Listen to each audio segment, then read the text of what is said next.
giving you an opportunity to get the full story from the people who tell it best. This is Mediacom Newsleaders.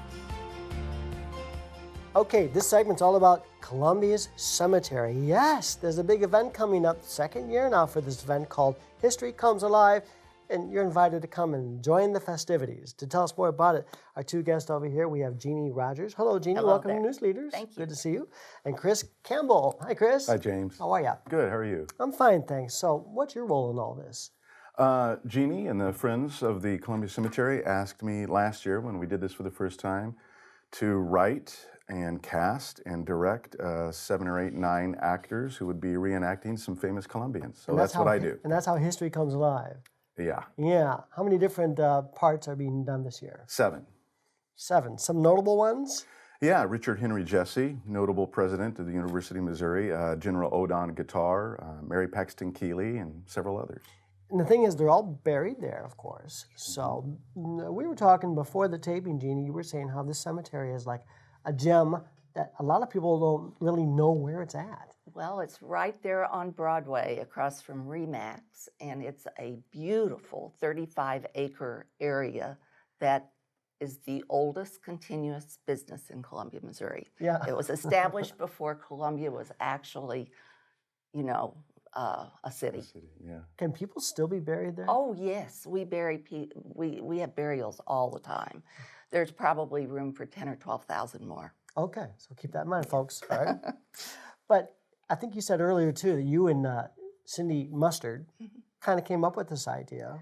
We are both on the Columbia Cemetery Board Association, and we had been thinking that we needed to promote the cemetery simply because people didn't even know it was there.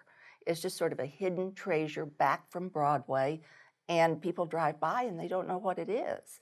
And so we asked the board if we could do this, break off into a friends group, and then create this activity. And we've been so thrilled with the response, and it's been a lot of work, but it's been a lot of fun. I understand the crowd last year overexceeded what you thought would arrive. Way over. We had varying ideas of how many there would be, but even our highest number, it tripled. It was, the amount. We ran out of programs, we ran out of everything. We're going to be on top of things this year. But that's good, isn't it? Yes, it there's is. a lot of We people who learned seem and- to be interested in this. Yes, yes. Was it hard writing these parts for these different figures in history, Chris? At first, I was frightened. At first, I was intimidated about how to start doing it. And I have a background in the theater, which is partly why I was asked to do this. And it sounded like fun. But I'd never written plays before, much less, and neither monologues. So to answer your question, the more I got into it, the easier it became. Because what's important to these monologues is that they come across as human, as very relatable. And so as I studied all the materials and did all the research, I just looked for the things that made them proud, joyful, angry, sarcastic, all the things that every human is, and then just tried to bring those out. And so in my second year now, it's getting easier. It's not hard. In fact, it's getting more fun. This starts at 1, runs to 4. How many times will these actors do their part? Probably 4 times. We're still experimenting with that. Last year, I think they all did 4, and we had 9 roles last year, actually 8. We're sizing it back to 7 this year. We're going to try 4 times each again. So actors will generally have a 45 or 50-minute rest in between each monologue. And it's not on one stage then?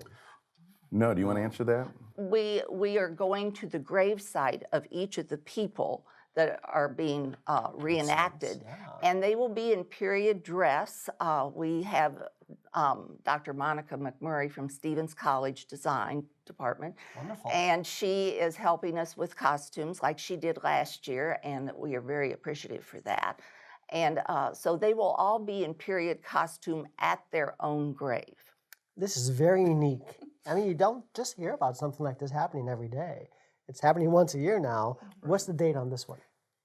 It's on Memorial Day, and we will be closing the cemetery to through traffic, so cars will not be allowed on, but we will have trams running from parking lots around the area, the library, Remax, the empty lot next to the cemetery, the area around Office Depot and all, that will be available parking, and we will have several trams running to take people, have a better organization of the transportation this On year. Monday, May 28th, Right. 1 to 4. Any cost for this? No, it is free to the public, and that's one of the things we want. We want people to come and enjoy themselves and feel a greater empathy and involvement in the community because of it. And to learn Yes. about these figures who have been way before us in this community making a difference. That's Chris? right. And every one of these, it seems like, has a school named after them, a street named after them, a building named after them. And last year we found out that people were so excited to know we did John Lathrop. They lived on Lathrop Road and did not know anything about John Lathrop. And that's what we're trying to do. We're trying to educate the public and have a good time at the same time. So find out more. Go to the Facebook and type in @Historic Columbia Cemetery for Right. more information on this. Yep. Okay. Best of luck to all of you. Thank you very much. Sounds like a great venture. Thank you. The history comes alive at the Historic Columbia Cemetery. Thank you both. Thank you. And we'll be right back after this.